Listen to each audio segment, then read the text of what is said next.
شاہ صاحب کی خدمت میں بھی السلام علیکم. وعلیکم السلام ورحمۃ اللہ. اور تمام حاضرین محفل اور تمام امہ کو عید میلاد کی بہت بہت مبارکباد. خیر مبارک. خیر مبارک، آپ کو بھی بہت مبارک ہو جی. جزاک اللہ. شاہ صاحب نے تو بہت پیارا ہدیہ حضور کی بارگاہ عالیشان میں پیش کیا. اللہ قبول کرے اور ان کو بھی جزائے خیر دے. آمین آمین. اچھا، میرے 3 سوال ہیں جی. اکثر محافل میں اور علماء کو ہم نے کچھ اس طرح سنا ہے کہ دعا کرتے ہیں کہ جو بھی ہم نے یہ پڑھا یا جو بھی عبادت کی تو اس کا ثواب حضور کی بارگاہ عالیشان میں پیش کرتے ہیں اور پھر ان کے وسیلے سے دعا کرتے ہیں. تو مجھے اکثر یہ بات بہت عجیب سی لگتی ہے. میں ٹھیک نہ ہوں کہ مطلب حضور صلی اللہ علیہ وسلم کو ہمارے ثواب کی کیا حاجت ہے. ہم مطلب اس طرح دعا کیوں نہیں کرتے کہ ہم اس عبادت کا تحفہ حضور کی بارگاہ عالیشان میں پیش کرتے ہیں. تو کیا ایسا کرنا ٹھیک ہے یا کس طریقے سے دعا مانگنی چاہیے؟ اور میرا دوسرا سوال یہ ہے کہ شاہ صاحب اکثر اپنی گفتگو میں ذکر کرتے ہیں اصول دین اور فروع دین کا، تو اس کی پلیز ذرا وضاحت کر دیں. جی. اور میرا تیسرا سوال یہ ہے کہ بریلوی اور دیوبندی مذاہب میں بیسک کیا ڈفرینسز ہیں؟ جی ٹھیک. کیونکہ وہ بھی امام ابو حنیفہ کو فالو کرتے ہیں اور انہی کی باتیں کرتے ہیں، پیروی انہی کی کرتے ہیں. تو میں یہ جاننا چاہتی ہوں کہ ان میں اور ہم میں کیا ڈفرینسز ہیں. دعا میں یاد رکھیے گا. السلام علیکم. جی جزاک اللہ. میری بہن آپ کو بھی عید میلاد النبی کی خوشیاں اور برکتیں اور سعادتیں مبارک ہوں، اور ہمارے تمام دیکھنے والے اور والیوں کو. تو شاہ صاحب یہ سوال تھا ہمارا محمد بشیر صاحب نے بولٹن سے جو کیا تھا. دوسرا سوال اسرار احمد صاحب نے کیا جی، اور ان کا سوال یہ تھا کہ جب جمعہ کا خطبہ ہوتا ہے تو اس وقت کیسے بیٹھنا چاہیے اور خطبہ کے دوران بیٹھنے کا شرعی طریقہ کیا ہے؟ بھائی اسرار احمد، آپ نے جو سوال کیا ہے تو شریعت کی کتابوں میں، فقہ کی کتابوں میں، فتاویٰ کی کتب میں، خاص طور پر فتاویٰ شامی، علامہ ابن عابدین شامی رحمۃ اللہ علیہ کا فقہ حنفی کی مضبوط کتاب ہے.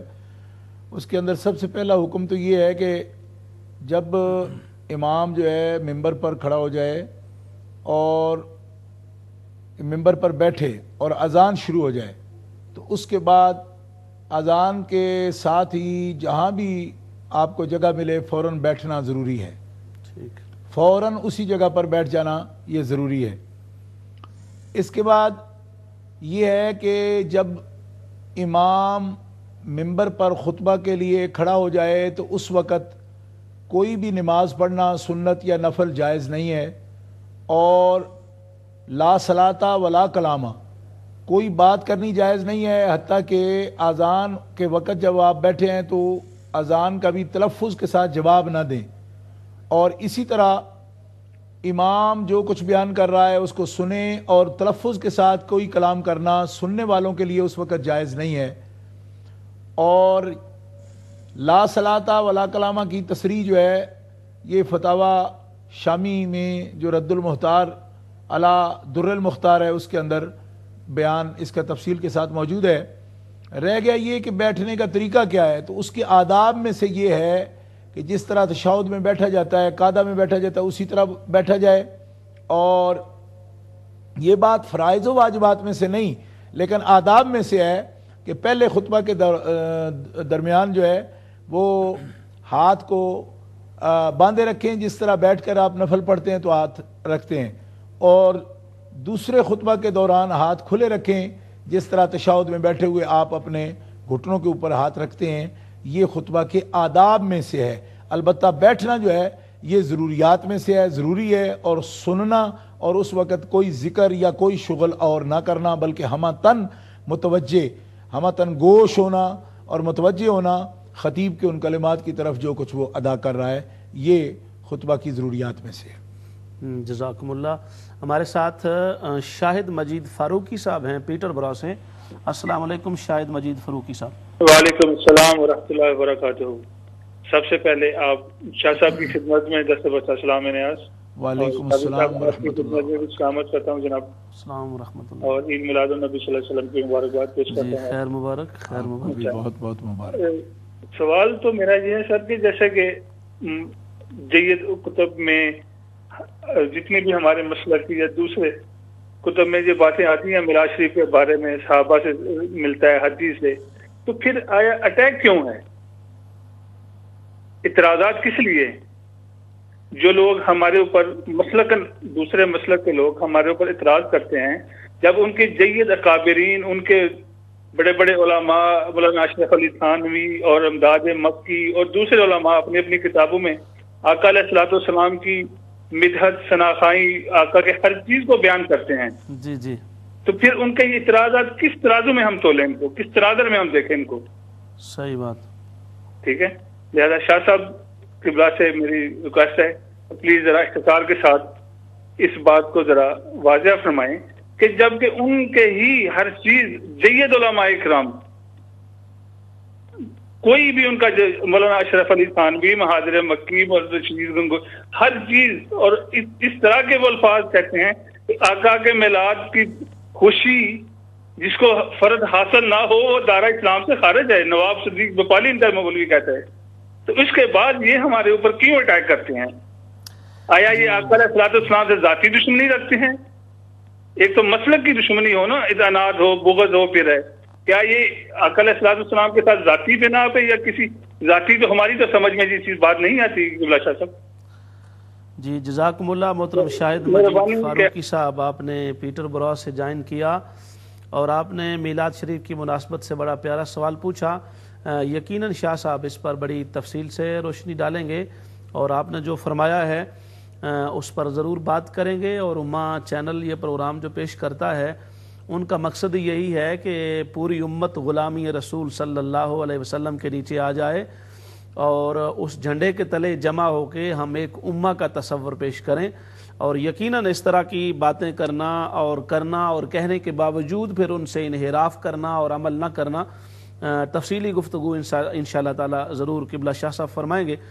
حضرت ہمارا اگلا سوال ہے مسز ناصر صاحبہ، ہماری بہن کا برمنگھم سے. کال کی طرف جانے سے پہلے ہمارے ساتھ ایک اور ہمارے بڑے محترم ساتھی تشریف فرما ہیں، محترم المقام مولانا محمد فاروق اشرفی صاحب. السلام علیکم مولانا. وعلیکم السلام ورحمۃ اللہ وبرکاتہ. حضور سب سے پہلے تو آپ کی خدمت میں عید میلاد النبی کی مبارکباد پیش کرتا ہوں. جی آپ کو بھی. ساتھ میں پیر طریقت، رہبر شریعت، مناظر اہل سنت حضرت علامہ سید محمد عرفان مشہدی دامت برکاتہم العالیہ والقدسیہ کی خدمت عالیہ میں بھی عید میلاد النبی کی دلی مبارکباد پیش کرتا ہوں. بہت بہت مبارک. آج کے پروگرام کے آغاز میں حضرت کی زبان فیض ترجمان سے نعت رسول کریم سن کر دل کی دنیا کھل گئی اور ہم پہنچ گئے سرکار کی بارگاہ میں. یقیناً ہمیں اپنے استاد گرامی کی یاد آ گئی کہ وہ بھی اسی انداز میں، اسی نعت کو اسی طریقے سے اور اسی ٹیون میں وہ پڑھا کرتے تھے. سبحان اللہ. دل خوش ہو گیا. اللہ تبارک و تعالی حضرت علامہ کی عمر کو دراز فرمائے. ایک چھوٹا سا حضرت سوال یہ ہے کہ جمعۃ المبارکہ کے خطبہ ثانی میں جو خلفائے راشدین کے اسماء گرامی لائے جاتے ہیں اس کا آغاز کب سے ہوا اور کس طریقے سے ہوا؟ اگر اس سلسلے میں تھوڑی سی وضاحت ہو جائے تو شکریہ. جی جزاکم اللہ. جی حضرت بہت بہت شکریہ. تشریف لانے کا بہت شکریہ. اللہ پاک آپ کو عید میلاد النبی کی خوشیاں نصیب فرمائے اور ہمارے تمام ناظرین و ناظرات کو بھی عید میلاد النبی کی خوشیاں مبارک ہوں. تو حضرت ہمارا مسز ناصر صاحبہ کا برمنگھم سے سوال تھا کہ جب نبی پاک صلی اللہ علیہ وسلم کی بارگاہ میں ہم ثواب پیش کرتے ہیں تو ان کے بقول بھی آپ تو ثواب کے محتاج نہیں ہیں، تو اگر ثواب کی بجائے اس کو تحفہ کہا جائے تو یہ زیادہ مناسب نہیں ہوگا؟ ہماری بہن نے جو سوال کیا ہے وہ اس کا تعلق آداب سے ہے. جی. کیونکہ ہمارے آقا و مولا امام الانبیاء جناب محمد رسول اللہ صلی اللہ تعالیٰ علیہ وآلہ وصحبہ وبارک وسلم کا یہ ارشاد گرامی ہے کہ جب آپ عبادات کریں،